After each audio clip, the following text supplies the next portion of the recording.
Hello students, ਅੱਜ ਅਸੀਂ discuss ਕਰਾਂਗੇ ਸਟੋਕਸ ਥਿਓਰਮ ਜੋ ਕਿ ਹੈ relation between line and surface integral.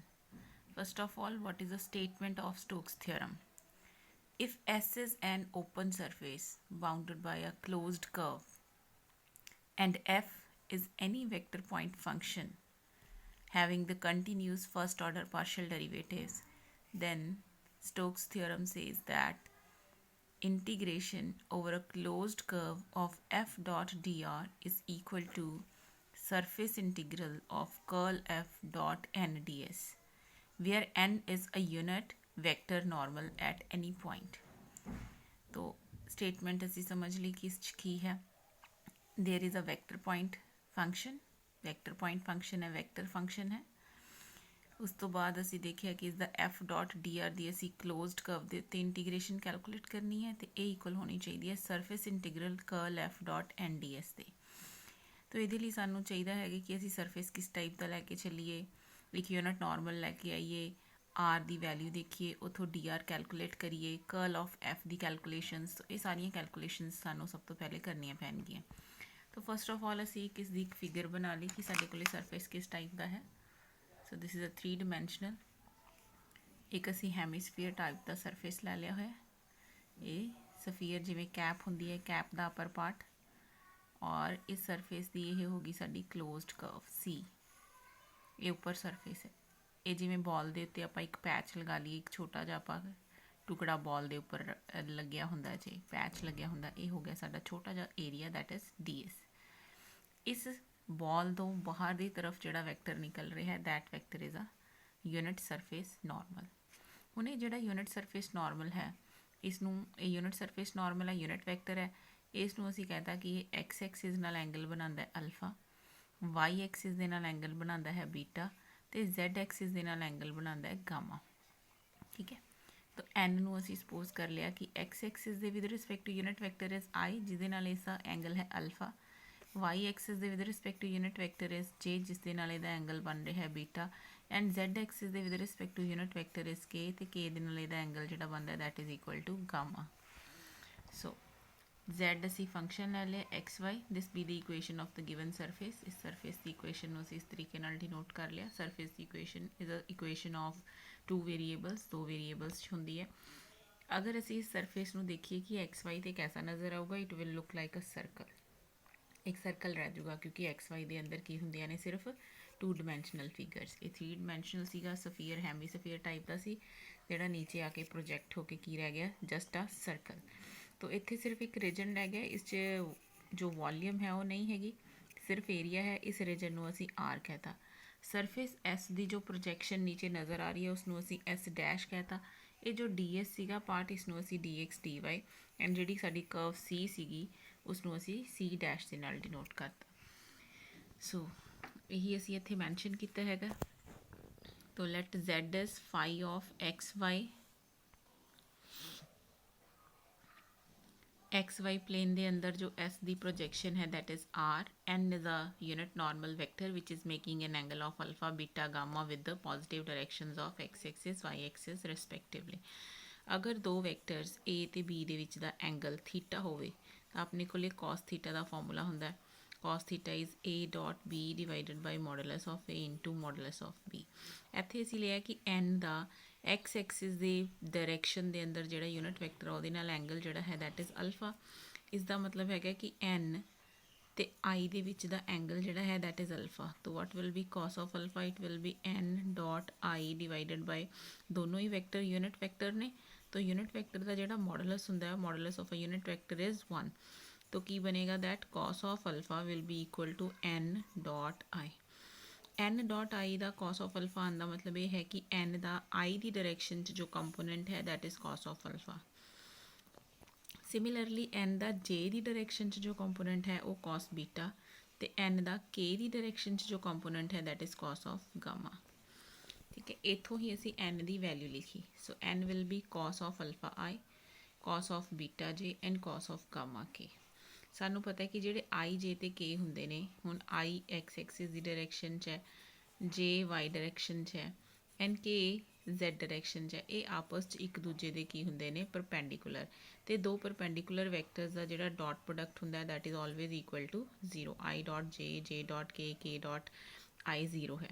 तो ਅਸੀਂ ਦੇਖਿਆ ਸੀਗਾ ਕਿ ਜਿਹੜਾ n ਡਾਟ i ਹੈ that is cos of alpha, ਉਹ ਹੀ ਇੱਥੋਂ ਤੁਸੀਂ ਵੈਰੀਫਾਈ ਕਰ ਸਕਦੇ ਹੋ ਕਿ ਜਦੋਂ n ਦਾ i ਦੇ ਨਾਲ ਡਾਟ ਲਵਾਂਗੇ ਤਾਂ ਕੀ ਬਣੂਗਾ, cos of i dot i, j dot i, ਦੋਨੋਂ ਤਰਫ i ਦੇ ਨਾਲ ਡਾਟ ਲੈ ਲਿਆ, j ਡਾਟ i ਨੇ 0 ਹੋ ਜਾਣਾ, k ਡਾਟ i ਨੇ 0 ਹੋ ਜਾਣਾ, ਤਾਂ ਕੀ ਬਚੂਗਾ ਸਾਡੇ ਕੋਲੇ, i ਡਾਟ i ਨੇ 1 ਬਣ ਜਾਣਾ, ਤਾਂ ਕੀ ਬਣੂਗਾ, n dot i is cos alpha. ਤਾਂ ਇੱਥੋਂ ਵੈਰੀਫਾਈ ਵੀ ਹੋ ਸਕਦਾ, ਠੀਕ ਹੈ। So n is cos of alpha ਹੈ, cos beta j and cos of gamma ਕੇ।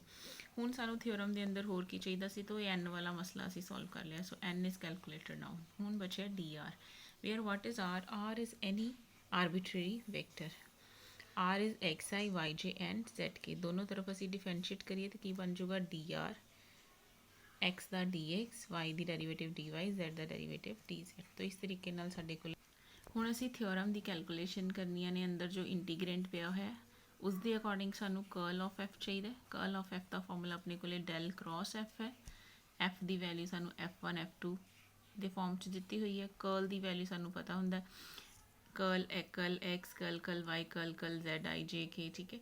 तो जो असी दो वैक्टर्स का क्रॉस प्रोडक्ट कैलकुलेट करना हो, जो वैक्टर हों तो असी इस डिटर्मिनेंट नूं उहदे अंदर वैल्यू सबसटीट्यूट कीतियां, तो इस डिटर्मिनेंट नूं असी फस्ट रो दे नाल एक्सपैंड कर लिया आई, ठीक है, विद पॉजिटिव साइन, तो इन्हां दा क्रॉस प्रोडक्ट सबट्रैक्शन। तो एफ इत्थे चले गया तो की बन गया partial derivative of f3 with respect to y minus partial derivative of f2 with respect to z, ठीक है। नैक्सट बनेगा अपने को जे का कंपोनेंट, तो जे के कंपोनेंट के नाल माइनस साइन आना सी, उसनों असी एडजस्ट कर लिया, तो बन गया f3 का partial derivative with negative sign and f1 का पार्शियल डेरीवेटिव, ठीक है। इस तरीके नाल के दे नाल। तो नैक्सट सानू चाहिए सी कर्ल एफ का एन दे नाल डॉट, तो एन पिछे आप देखिया सीगा वो सीगा साडे कोले cos of alpha he, cos of beta J, cos of gamma के, तो दो वैक्टर्स का डॉट प्रोडक्ट लईए तो की बन जूगा आई कंपोनेंट का डॉट प्रोडक्ट, आई कंपोनेंट का प्रोडक्ट, जे कंपोनेंट ते के कंपोनेंट। सो नैक्सट दूसरे इंटीग्रल सानू वैल्यू की चाहिए सी एफ डॉट डी आर दी, तो ये एफ की वैल्यू हुई है साडे कोले, ये डी आर दी, दोनों का डॉट प्रोडक्ट लोगे तो अपने को आ जाएगा f1 dx plus f2 dy plus f3 dz। Now come to the statement of Stokes theorem. So Stokes theorem states that integration over C, a closed curve C, f1 dx, f2 dy, f3 dz should be equal to, this is a value of f dot dr जो सी calculate किया, and this is a value of curl of f dot n ds। तो curl F का N दे नाल dot लैके जो वैल्यू बनी सी, it is curl of F dot N D S. हुण क्वेश्चन है कि असी लैफ्ट हैंड साइड इंटीग्रल नूं राइट हैंड साइड इंटीग्रल दे इक्वल प्रूव करना है। उहदे लई असी की करांगे, असी फस्ट कंपोनेंट लवांगे f1 dx दी इंटीग्रेशन ओवर सी, तो उसनूं असी इसदे फस्ट कंपोनेंट दे इक्वल प्रूव कर दांगे। सो अगेन ਆਪਾਂ z लिया सीगा, z is phi of x Y function of two variable is equation of a surface, जिसनों जो असी एक्स वाई प्लेन ते प्रोजेक्ट करते हैं then that projection is the region R, और एक्स वाई प्लेन के उत्ते असी क्या सीगा कि सी किस च कन्वर्ट हो जाती है सी डैश च। तो क्योंकि असी integration d x with respect to कर रहे हैं, दिस मीनस असी d x as a variable मान के चल रहे हैं, तो आप इसके अंदर z दी values in terms of x and y भरते हैं। So integration over C f1 dx dy dz will become z is substituted as phi and curve C is converted into the projection of C on that is C dash। तो C की projection ले ली आप C dash ते Z की जगह ते असी phi value substitute करती, ठीक है। फर्दर इस दे अंदर जस्ट जीरो ऐड किया है, नथिंग एल्स, ठीक है, 0 प्लस dx। सो इसनों असी स्टैंडर्ड इक्वेशन के नाल कंपेयर करते हैं। ग्रीन्स थ्योरम वाली इक्वेशन की सी साडे कोले, ग्रीन्स थ्योरम के अंदर असी पढ़िया सीगा कि जे साडे कोले integration over C M d x plus N d y पई होवे, this can be written as double integration over the region of partial derivative of N with respect to y with respect to x, partial derivative of n with respect to x minus partial derivative of m with respect to y and dx dy। तो इनू Green's theorem दे नाल compare करिए तो इतों सानू m मिल गया तो n मिल गया। m is f1 xy phi, n is 0। तो ग्रीन्स थ्योरम कहती है कि this integral can be written as double integration over the region R partial derivative of n with respect to x, partial derivative of m with respect to y into dx dy. ये minus sign असी बाहर करिए तो बन गया double integration over R curl f1 by curl y plus हुण असी इसदे पार्शियल डेरिवेटिव करना सीगा ना, तो पार्शियल डेरिवेटिव किवें लिया देखो ज़रा। तो पार्शियल डेरिवेटिव असी कर रहे हैं फंक्शन f1 x y ते फाई दा, ठीक है जी। So this is equal to, सब तो पहले तो असी इसनू करिया partial differentiate, it is f1 partial derivative of y, होर किहदे अंदर y पिया है, इस फंक्शन फाई दे अंदर भी y है, तो इस फंक्शन फाई का भी पार्शियल डेरिवेटिव होएगा। ਇਹਦਾ ਪਾਰਸ਼ਲ ਡੈਰੀਵੇਟਿਵ ਹੋਏਗਾ ਪਹਿਲਾਂ with respect to z f1 ਦਾ, ਜਦੋਂ ਅਸੀਂ z ਦੇ ਨਾਲ ਪਾਰਸ਼ਲ ਡੈਰੀਵੇਟਿਵ ਕਰਾਂਗੇ f1 ਦੇ ਅੰਦਰ ਜਿਹੜਾ ਛੁਪਿਆ ਹੋਇਆ z ਹੈ ਉਸ z ਦੇ ਅੰਦਰ further is this z is a function of x and y। तो firstly curl f1 by curl y, उस तो बाद curl f1 by curl z and z ਦੇ अंदर भी y बचा हुआ है, इस करके curl z by curl y। तो ये चेन रूल लगाई असी, तो इत्थे असी कीता partial derivative of f1y plus partial derivative of f1z and z नूं असी फाई भी लिख सकते हैं तो z भी लिख सकते हैं, असी फाई लिखा। तो partial derivative of y with respect to y dx dy, ठीक है जी। Next, now the direction ratios of the normal to the surface z is equal to phi x y r, इसदे अगर असी डायरैक्शन रेशियोज कैलकुलेट करिए तो direction ratios calculate करने के लिए सानू की लैने पैंदे ने सरफेस के डेरीवेटिव, इसका पार्शियल डेरीवेटिव x नाल, पार्शियल डेरीवेटिव y दे नाल ते इहदा पार्शियल डेरीवेटिव z दे नाल। इस सरफेस नूं असीं इस तरीके नाल भी लिख सकते हैं, it's a phi of x y minus z is equal to 0, इसका पार्शियल डेरीवेटिव x नाल कीता तो की बन गया curl phi by curl x, partial derivative y नाल curl phi by curl y and partial derivative z नाल कीता था -1। तो ये आ गई इसके डायरैक्शन रेशियोज। सो ये सीगे साडे direction ratios of normal to the surface. इस तो पहला असी एक डायरैक्शन रेशियोज कड्ढे सीगे नॉर्मल दे, वो सीगे cos alpha cos beta cos gamma, दोनों नूं असी इक्वेट कर लिया।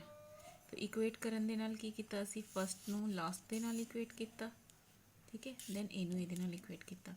ਜਦੋਂ ਅਸੀਂ ਇਸ ਨੂੰ ਇਸ ਦੇ ਨਾਲ ਇਕੁਏਟ ਕਰਦੇ ਹਾਂ ਤਾਂ ਕੀ ਆਉਂਦਾ ਸਾਡੇ ਕੋਲੇ क्रॉस प्रोडक्ट, ये टर्म नीचे आ जाएगी, माइनस इधर चले जाएगा, सो ये आ जाएगा curl phi by curl Y minus of cos beta divided by cos gamma. So D X D Y सीगी projection of D S in the X Y plane, तो डी एक्स डी वाई की बन जाएगा, it will be cos gamma into D S, ठीक है। तो इस तरीके नाल जिहड़ा साडा एक यह कर्व लैके चल रही सी आपां integration c1 f1 dx dy phi dx इत्थे तक पहुँचे सी आपां, और ये जिहड़ी वैल्यू जिहड़ी असीं लिखी है किहदी लिखी है curl phi by curl y, ठीक है। इत्थे अपने कोले curl phi by curl y सी, और उरे जिहड़ा dx एंड dy आ रहा सीगा, dx and dy the value कितनी आई है साडी प्रोजेक्शन दी, इस कॉस ऑफ गामा ds। इसी पिछे भी मैंशन किया है कि dx dy की वैल्यू जो लैनी होंगी है तो कॉस गामा ds लैनी होती है, ठीक है। तो नेक्स्ट चलते हैं, इसनों असी फरदर लिख सकते हैं कॉस बीटा अंदर मल्टीप्लाई किया, कॉस गामा कैंसल हो रहा है इसके अंदर, ठीक है जी।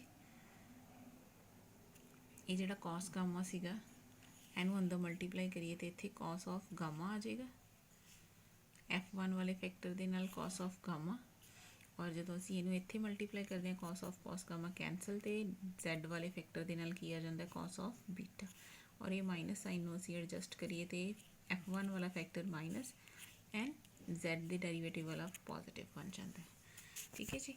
हुण नैक्सट असी वापस चलते हैं, तो हुण असी कैलकुलेशन साडी कित्थे तक पहुँच गई कि असी c दे उत्ते इंटीग्रेशन कर्व c दे उत्ते integration f1 x y z dx की करते हैं, तो साडे कोल आंसर बनता है curl f1 curl z cos beta minus curl f1 curl y cos gamma ds।